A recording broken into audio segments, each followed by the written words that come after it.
Hey folks, Professor Hale here. In this video, I'll show you how to install the Adobe Creative Cloud for students or educators. Adobe CC will allow you to download and use a number of applications from Premiere Pro to Photoshop. To get started, head to adobe.com/creativecloud.html. The link is in the description box below, or you could just Google Adobe CC and then click the top search result. After that, click Buy Now and then select for teachers and students.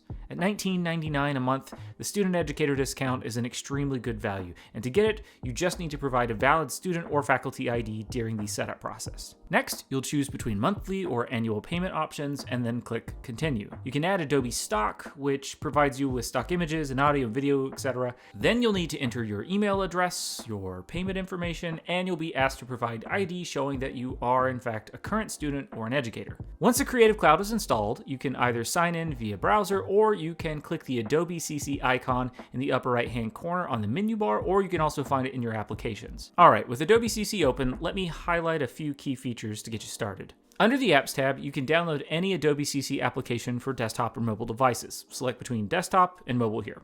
Let's stick with desktop for now. Scroll through all of the applications that are available to you in your plan, click Install beside the application, and once it's finished downloading and installing, you're good to go.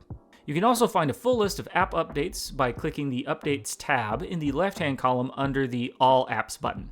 If you're new to Adobe products, this software is extremely powerful and versatile, but as a result, it can be a bit intimidating when you're first getting started. So I'd highly recommend that you explore the content and tutorials that are available under the Discover tab.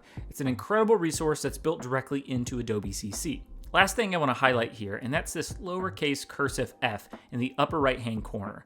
If you click that, you can find, download, and install thousands of fonts for your projects. So now you should be able to download Adobe CC and install all of the tools that you need to bring your creative projects to life. Leave a like if this video is helpful, and subscribe for more tutorials like this, or for tips and tricks on social media content production. Thanks, bye.